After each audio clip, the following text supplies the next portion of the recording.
So, Scott, let's Yes. do a little clarification so they understand what you do and why you are here versus somebody else, because we're talking to an expert that actually certifies other people in your field nationally. Correct. Well, what I do is I have two trademarks, one called life planning and the other called later life planning.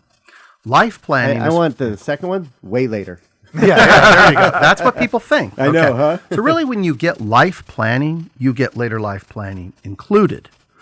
Later life planning by itself is really for people in their 60s and above. So let's talk about life planning briefly.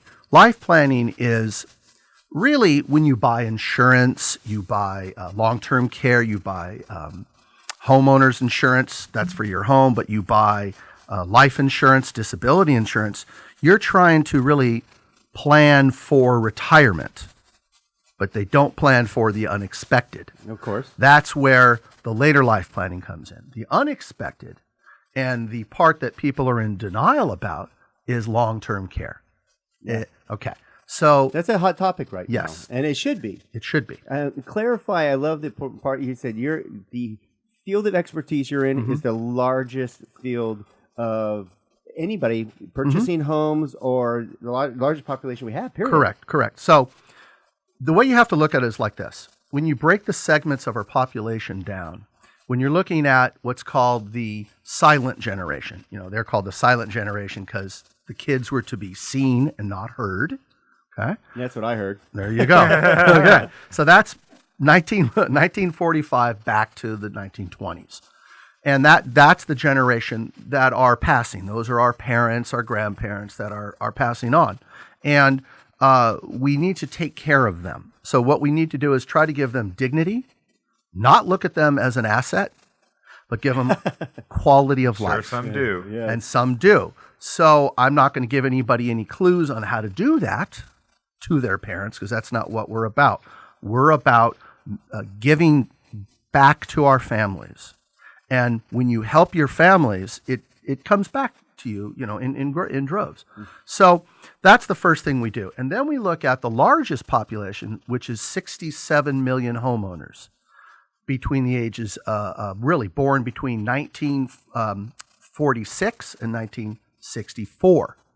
That is the baby boomer generation. I just squeeze in there. Right. Now, just squeeze in there, okay? And then some of the Gen X fall in there too, because they have parents maybe that were younger. And then what the problem here is 7% of all 65-year-olds downsize. Okay. Here's where the real problem comes in. Once you hit 84, okay, 79% are renters. Wow. They were homeowners. What happened between 65 and 84? Well, they don't have the income to qualify for a home, I bet. They blew their estate because outlived they it. had the estate at 65, meaning they had enough cash, they had a plan, I'm going to retire, and again, their head's in the sand. Why is their head in the sand?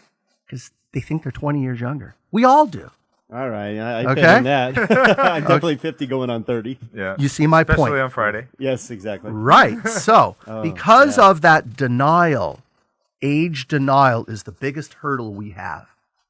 Age denial. Once we can get over that and not feel older, but just set it up for the statistical inevitability that you will need long-term care. If you don't do that, you will go bankrupt or you will be broke. And the proof's in the pudding. The And neither of statistics those are there. good. Neither ones are good. Neither one are good. So, really, you think about it. You're in your 50s. That's really when you need to start to downsize. So what you do is you buy a smaller home. You don't need no more keeping up with the Joneses, that old term. You need to get into a smaller home. If you can get into a single-story home, that's what you should do. You get a larger single-story home, that's fine. But you cut down your expenses. You do not modify your home for like a wheelchair ramp or grab bars that you might need later, because that hurts the marketability of your property now. So really, people, what they'll do is they'll stay in the bigger home. I'm going to stay there. Oh, no problem. I'll put in a wheelchair ramp. I'll put in grab bars. I'll make it what's called universally designed. But then the problem is you can't resell the property when you need a smaller home because you can't afford the bigger home. Right. Statistically, you cannot. Now, you're telling me I've got a retirement income of $25,000 a month for the rest of my life.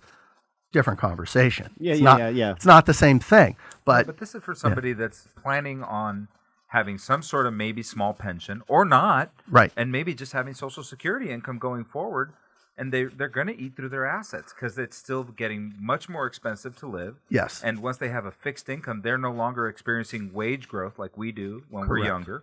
And ultimately, they just haven't saved enough is what Right. we really hear. Or they outlived. Or- I mean, a lot of them. Yeah, I've talked to. Well, I have some neighbors. We love them to death. That they're go-getters. They will not slow down. They're in their Right. 70s and they run more than I do. And they're totally, they went through a situation. And I love that we have you here because you're going to explain something that we luckily were able to guide them towards that saved their home. Absolutely. And what we're talking about is the way you saving your home is just one part of it. Right. Saving the rest of your life is the real big picture here. Is this the right home to age in? For some people it is, okay? But most, no, it's not, because the numbers are there, okay? Yeah, there is the 20% of the people who will stay in their home and age there properly. Here's an important statistic. 15% of all people that pass away pass in their home. That makes sense. 85% pass in a skilled nursing facility or a hospital or a boarding care or... So your odds aren't very good. Your You're odds just aren't- going to live in your home the rest of your life until you die there. That's right. 85% of us don't have that luxury. Correct. We Okay. don't have... it's a I mean, combination I'm just of... trying to... Absolutely. a little Yeah. shock and awe. If you're listening out there, and we're here with Scott Cohen, with life planning companies with Skyline Home Loans, and he's helping all of us understand some facets of our lives or our parents' lives or grandparents' lives that we should be thinking about today. Correct. Because down the road, I could predict statistically what will happen to you after a 20-minute Yeah, conversation. you're not making this up for I'm a not sale. Right. I'm not making it up for a sale. It may be a reverse mortgage, but I'll tell you, buying a home with a reverse mortgage is the best thing that ever happened since It sliced is bread. amazing. It is. Think about this. You can have 1, 2, or 3 choices. A, 35% of all people that retire pay cash for their home. Actually, I'm going to stop you Yeah. right here because this is something you need to pay attention to. We have to go to break here in just a few minutes. So we're here with Scott Cohen with Life Planning Companies with Skyline Home Loans.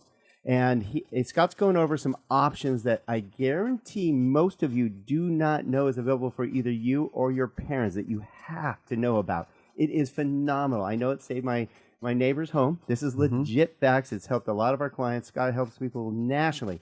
So you want to stay tuned because Scott's going to talk about later life planning and how to do it right with these amazing tools. And we'll be right back. Don't go away.